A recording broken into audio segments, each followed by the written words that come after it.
ஆண்டவர் இயேசுவிலே எனக்கு அருமையான சகோதரிகளே, சகோதரர்களே, மாதா தொலைக்காட்சியினுடைய அன்பர்களே, தினம் ஒரு திருப்பாடல் நிகழ்விலே உங்களை சந்திப்பதில் நான் மிகுந்த மகிழ்ச்சி அடைகிறேன். 27ஆம் தேதி ஞாயிற்றுக்கிழமை இன்று திருப்பாடல் 138 நமக்கு பதிலுரை பாடலாக தரப்பட்டிருக்கிறது. ஆண்டவரே, நான் மன்றாடிய நாளில் நீர் எனக்கு செவிசாய்த்தீர் என்கின்ற பல்லவியோடு தொடங்குகிறது இந்த திருப்பாடல். இறைவனிடமிருந்து அளவுக்கு அதிகமான நன்மைகளை பெற்ற ஒரு மனிதர் மகிழ்ச்சியோடு இறைவனுக்கு நன்றி சொல்லுகிற ஒரு திருப்பாடலாக இந்த திருப்பாடல் நமக்கு அமைகிறது. ஒருவேளை தாவீது அரசர் எதிரிகளின் கையினின்று தன்னை காப்பாற்றிய அல்லது போரிலே தனக்கு வெற்றி கொடுத்த இறைவனுக்கு நன்றி கூறி பாடிய பாடலாக இது இருக்கலாம். அல்லது ஒருவேளை இதனுடைய தொடர்ச்சியாக திருக்கோவில் நோக்கி நான் தாழ்பணிவேன் என்கின்ற இறை வார்த்தை அமைவதனால எருசலேம் ஆலயம் கட்டப்பட்ட பிறகு அல்லது பாபிலோனிய அடிமை தளைக்கு பிறகு இறைவன் செய்த நன்மைகளை நினைத்து நன்றி கூறுகிற ஒரு மனிதர் பாடிய பாடலாகவும் இது இருக்கக்கூடும் என்று விவிலிய அறிஞர்கள் கருதுகிறார்கள். இந்த திருப்பாடல் ஒரு மனிதன் தன்னுடைய வாழ்க்கையில மிக நெருக்கடியான நேரத்திலே வாழ்வினுடைய துன்பத்தினுடைய மிக உச்ச நிலையை அனுபவித்த பிறகு அதிலிருந்து இறைவன் தன்னை காத்தாரே என்கின்ற நன்றி பெருக்கிலே பாடுகின்ற ஒரு பாடலாக இந்த திருப்பாடல் அமைகிறது. ஏனென்றால் இந்த திருப்பாடலிலே அவர் சொல்லுகிறார், முழுமனதோடு நான் இறைவனுக்கு நன்றி செலுத்துவேன். திருக்கோவிலை நோக்கி தாழ்பணிந்து நான் ஆண்டவருக்கு நன்றி செலுத்துவேன். பிற தெய்வங்களுக்கு முன்னாலே நான் ஆண்டவரை புகழ்வேன் என்கின்ற வார்த்தைகளை எல்லாம் பயன்படுத்துகிற போது எந்த அளவு இறைவனுடைய அளவு கடந்த அன்பை அவர் அனுபவித்திருப்பார், இறைவனுடைய பேரிரக்கத்தையும் கருணையையும் அவர் அனுபவித்திருப்பார் என்பதை நாம் புரிந்து கொள்ள முடிகிறது. மேலுமாக இந்த திருப்பாடல் தொடர்ந்து வருகின்ற போது என்னென்ன காரணங்களுக்காக அவர் இறைவனுக்கு நன்றி செலுத்துகிறார் என்பதையும் அவர் மிக நீளமான ஒரு பட்டியலை கொடுக்கிறார். ஆண்டவர் அவர் மீது பேரன்பு கொண்டிருக்கிறார், அதற்காக அவர் நன்றி செலுத்துகிறார். ஆண்டவர் உண்மையுள்ளவராயிருக்கிறார், அதற்காக நன்றி செலுத்துகிறார். எதிரிகளின் கையினின்று தனது பல கையினாலே இறைவன் அவரை காப்பாற்றி இருக்கிறார், அதற்காக அவர் இறைவனுக்கு நன்றி சொல்லுகிறார். ஆண்டவர் தான் மன்றாடிய நாளில் தனக்கு செவி சாய்த்திருக்கிறார், தனது மனதிற்கு வலிமை அளித்திருக்கிறார்.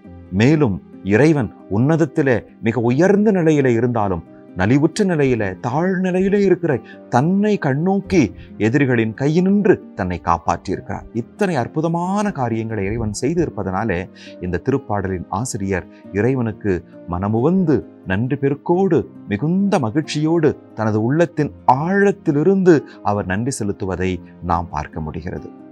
மேலுமாக இந்த திருப்பாடலிலே இறைவனுக்கு தொடர்ந்து நன்றியை சொல்லிக்கொண்டே இருக்கின்ற இந்த திருப்பாடலின் ஆசிரியர் இந்த திருப்பாடலின் இறுதியிலே அந்த இறுதி வசனத்திலே அவர் சொல்லுகிறார், இறைவன் மீது நான் கொண்டிருக்கின்ற முழுமையான நம்பிக்கையை அவர் வெளிப்படுத்துகிறார்.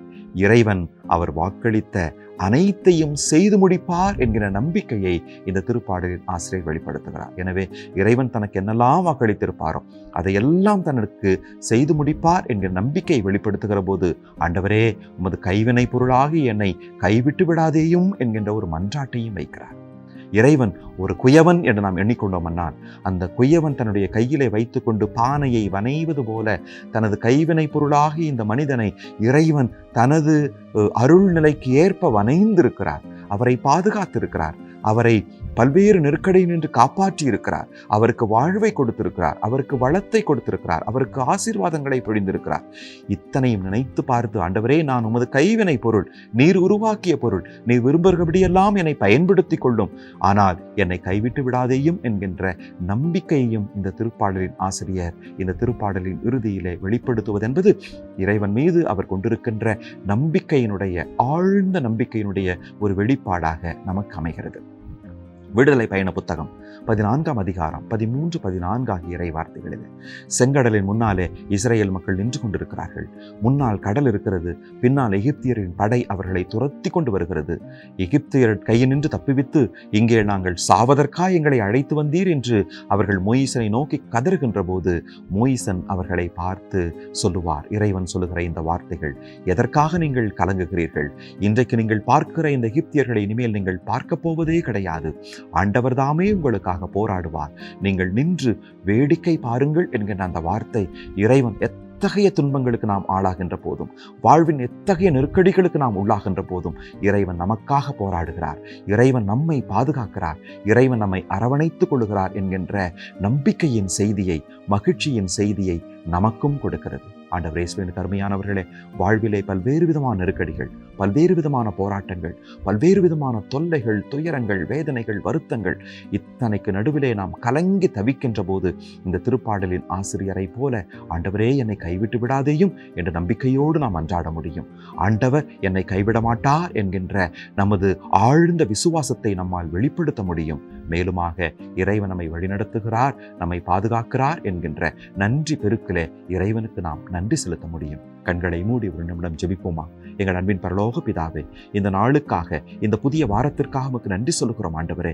இதோ இந்த புதிய வாரத்திலே நீர் எங்களை பாதுகாக்கிறீர், எங்களை அரவணைத்துக் கொள்கிறீர், எங்களை வழிநடத்துகிறீர் என்கிற நம்பிக்கையின் செய்தியை இந்த திருப்பாடலின் வழியாக எங்களுக்கு கொடுத்திருக்கிறீர். அதற்காக நன்றி சொல்கிறோம்.